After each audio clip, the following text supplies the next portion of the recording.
Gotcha, baby. So Very good. I'm going to welcome everyone in our audience to Pearls of Wisdom, our inaugural chat with the great pearl man himself, Will Hanigan, who's coming in from Melbourne, Victoria. Welcome to Pearls of Wisdom, Will. Thank you, David. How are you? Really well. Really good to be with you, baby, and see you again after Lovely. so long. Lovely, lovely. You too, mate. It's been a while. I'll get up there. We'll go for a swim. Fantastic. So in Pearls of Wisdom, we're interviewing all the leading men and women of the pearl business around the world, and just to get to know all the players in our pearly world that we grew up in, but our audience didn't. So my first question to you, Will, is tell us about your childhood. Where did you grow up, and how did you get into the pearl business? Yeah, I mean, I was born into it, and grew up in Broome, and even the day I was born, my dad was out pearl diving, big Russell Hanigan. So I think by the age I was 2, I think I was getting sent out to the pearling boats while he was skippering, and I've just always been inundated and surrounded by that culture, the pearling culture. And your dad's heavily involved in the Pass Bailey family, the great pearlers of Australia. Yep. Yeah, so you grew up with all your cousins and everybody in their business. Yep, on that side of my family, and then on my mum's side of my family as well, they're all divers, and working with Pass Bailey for 3 generations, as well as as far back as hard hat divers. So on both sides, my mother and my father, we have a long line of pearling. And did you have part of your childhood in Broome in West Australia? Yeah, until I was 12 and started going to boarding school, and then I think most of my childhood I actually spent out at the pearl farms. So I missed a lot of school and just lived out in the farms and watched lots of videos, movies, and helped with chipping shell and with operations, well, with Japanese technicians, and that was kind of how I got involved in the Japanese culture, which and I know you love it too. It's part of the whole culture that if you're in pearling, you're sort of part Japanese as well. Completely. Yeah. Well, and what's Broome like? We saw that. I'm afraid there was a fatality from a great white shark or a shark yesterday in Broome. Yeah, that was the first time, I think. Yes. But it's a very hot place. It's very small, maybe 15,000 people on the edge of a desert, and then it has just the most beautiful turquoise water with the vibrant red soil and white sandy beaches. So it's a place to go and visit when the world reopens. It is heaven. It gets very hot this time of the year until about April, May, and a few cyclones. You get the hurricanes coming through, but for a child growing up, it's perfect. It's heaven. Fantastic. I remember all the mangoes there and the markets and the red earth and the crystal blue water of the Indian Ocean. It was so lovely. Yeah. And Will, tell me your mentors in the pearl business and the people you look up to and who taught you the business and you get inspiration from. Who are they? I think originally, I never decided to be in the industry. I just sort of grew into it, and as I left school and started going to university, I sort of just fell into it. But I think originally it was all the pearlers from Broome. Snowy County was one, and pretty much everyone I grew up with was either in the industry or serviced the industry, and it was part of it. So I think all the old boys, even Bill Reed, when it came to the retailers, and then when I left school and started working on the pearling boats, our friend Yoshi Iwaki from Sunway Pearls took me to Japan, or I came to visit him in Japan and worked in the wholesale with him for a couple of months. And I think it was then that I sort of got a bit interested in trying to make and design jewelry. And after that, I went back to Melbourne and tried to go to university, and I really didn't like it, but I did like making jewelry, and I loved partying, and everyone around me were fashion designers. It was when the Australian fashion market was kind of taking off. So people were saying, you should make this and you should make that. So I just started making things, and, originally started with studying Keshi pearls into crocodile, and then started making like little like angry shark rings, and everything was like a bent towards nature and in the environment that I grew up in, but with luxury, obviously, the finest pearls in the world. And so yeah. And you mixed in the crocodile skin products, didn't you? Like bracelets and necklaces Yeah, and things too, and belts. Exactly. Yeah. And That's then, right.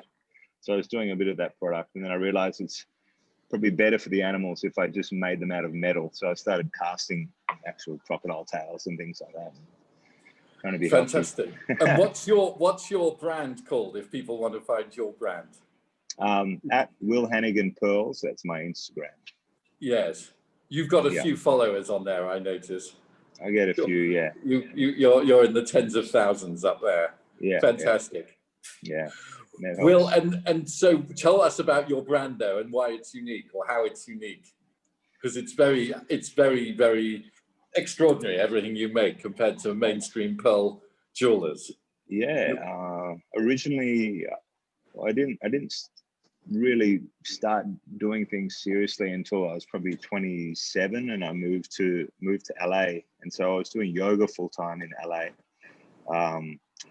and I was traveling to New Mexico a lot to this ashram, and when I was heading there, I'd go to the pawn shops and buy a lot of Native American jewelry, and then I started going out to these in Espanola and these certain places that had beautiful turquoise beads. And so my first necklace I designed, which was like a color blocking necklace using turquoise, was on happenstance as I was traveling through this Native American community. I just saw this beautiful turquoise, and I realized like pearls and turquoise are a good combination, but the way that the Native Americans use it, I was so attracted to tribal design. And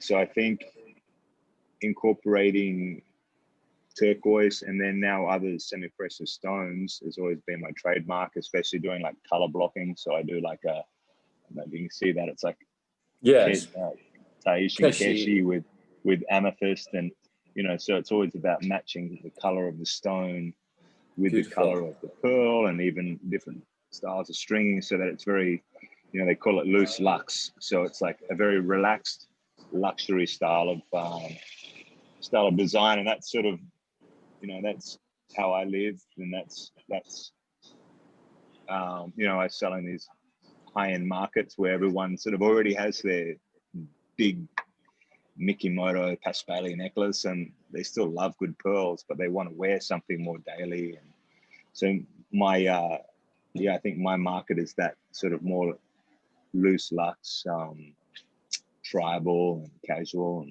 and perfect for summer, perfect for the beach. And it's perfect there. While I was living in America, I just managed to find all these really great markets, that originally loved the turquoise.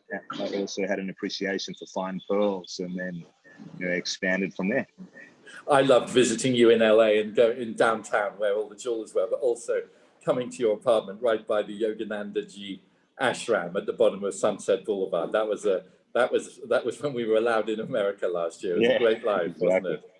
Yeah, in the Palisades. So it was good lifestyle living in the Palisades and surfing every day. And I mean, I love living in LA just because there are amazing designers, both fashion and jewelry, and it's such a big market. I mean, it's an endless market, and just fantastic people in America. It's a shame we haven't been able to get back there yet, but we'll one get day there.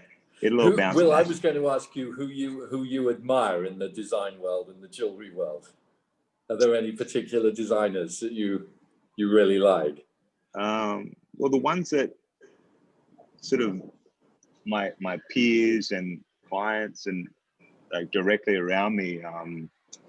You know, there's a girl in LA, a lady in LA, Daniela Viega. She does beautiful, like a similar style where she does lots of animals, a lot of oceanic animals and things. Love her style. And Marie-Hélène de Taliac, she's in Paris, and she does really beautiful 22 karat jewelry made in Jaipur with beautiful semi-precious stones.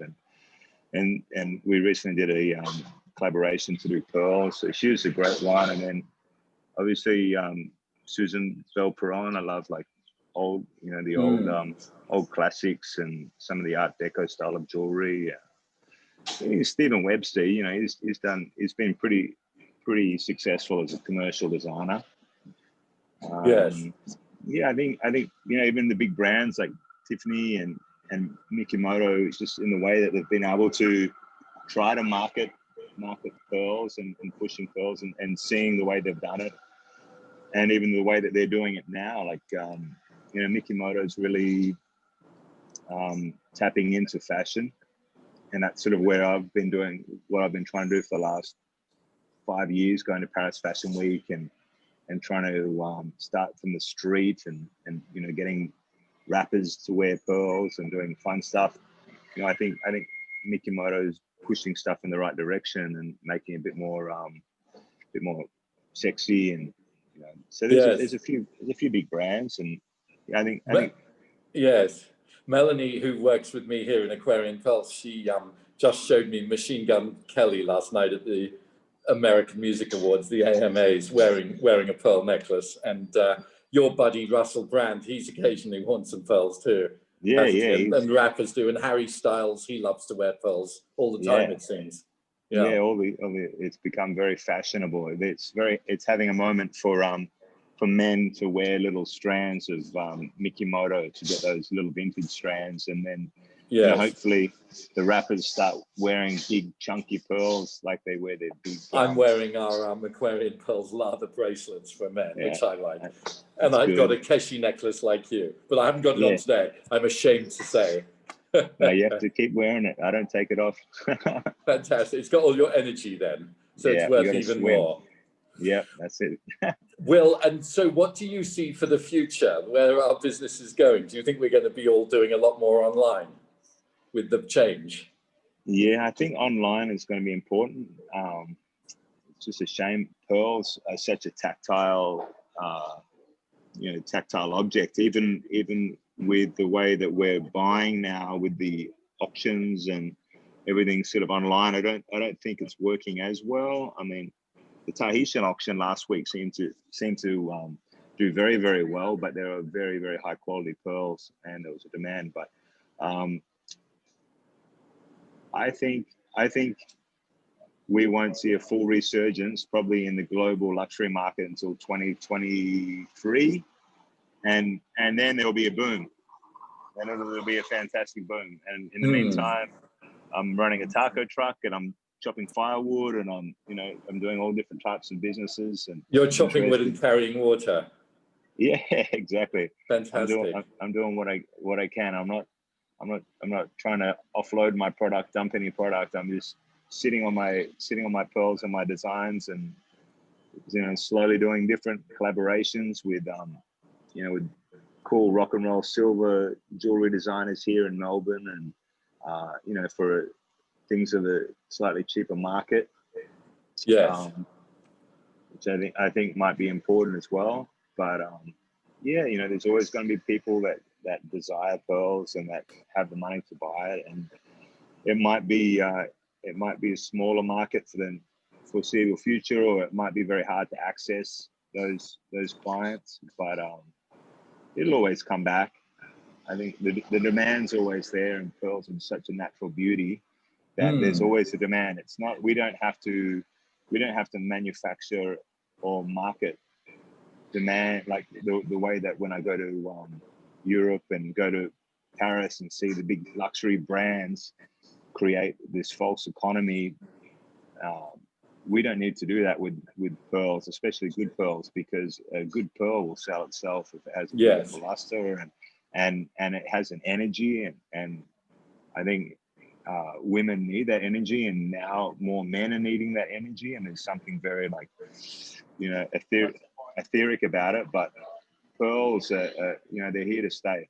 And as the market becomes more educated, maybe the internet could be used to actually educate clients more about, you know, natural luster, about where their pearls come from, and, you know, sourcing fine quality pearls, and understanding, you know, the difference between Chinese crap, you know, or Australian, you know, fine quality pearls. I mean, obviously there is a market for Chinese pearls as well, but, you know, the Japanese pearls, you know, just if people can really understand the difference, I think Yes. long term it's going to be better for the industry, but also for the consumers. And Yes. that's what Yes. I hope the internet can be used for. But I think buying, at the end of the day, it's always going to be a face-to-face sale. I'm with you entirely. And Will, we're about to wrap up, but do you have any special messages for all our pearl lovers out there in the world, Yeah, inside the world? just keep wearing them. Keep wearing them. I mean, I've always worn my pearl necklaces, and they come and go in what's seen as fashion. But true pearl lovers, you know, you can tell them there's always going to be a market, and, you know, don't be afraid to wear them. Don't be afraid to buy. Fantastic. Well, Will, thank you so much for joining us for Pearls of Wisdom today. It's really, really amazing to have you with us. And you truly are one of the wonderful, beautiful characters in our pearl world. Cheers. Thanks, Dave. Love you, baby. God bless. Love you lots. See ya.